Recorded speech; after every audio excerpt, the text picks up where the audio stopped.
Ghostface is in New York City in this one. Let's talk about Scream 6. So the film is about a new Ghostface killer begins targeting the survivors of the Woodsboro murder in New York City. And in this film, we get the core four: Melissa Barrera, Jenna Ortega, Mason Gooding, and Jasmine Savoy Brown, returning from Scream 5. And they were great in this film. Seeing the dynamic of them, seeing them bond with one another was amazing. Seeing how those characters got close with one another after the events of the last film was pretty great to see. And with this film, the only original star that returns is Courtney Cox as Gail. And I thought she was great in this film with what she was given. I think there could have been a bit more of her. Sadly, no Neve Campbell, as there was a pay dispute. They should have paid her what she deserved. But with this film, we do get Hayden Panettiere back as Kirby Reed from Scream 4, and it was cool to see that the theories of her surviving are true. And we do get a new set of characters who were great and a bit mysterious on if we can trust them or not. But with that, there was just a great continuation to 5.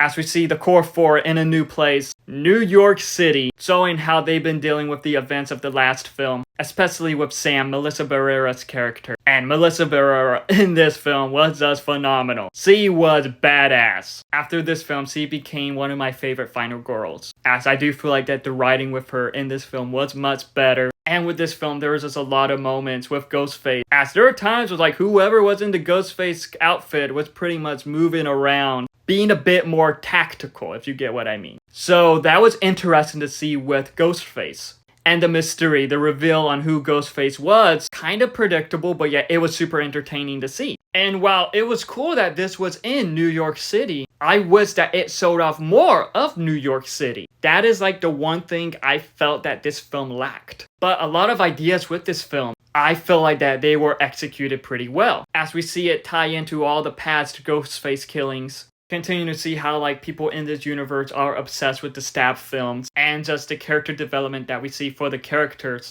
I thought that all that was perfectly executed well. And with that, I have to say this is probably one of the best Scream films. As looking back at it now, I do feel like that this wrapped up Sam and Tara's story, which of course it would have been nice to get more of them. But looking back at it now, I do feel like that this perfectly wrapped up their stories, as both Melissa Barrera and Jenna Ortega are just amazing in these films. Amazing in their roles. So pretty much knowing that they got an ending, it's pretty satisfying, as there are a lot of characters in films that never get endings. Overall, Scream 6 is one of the best in the franchise. But have you seen Scream 6? If so, what are your thoughts on it? Let me know in the comments below and follow me for more.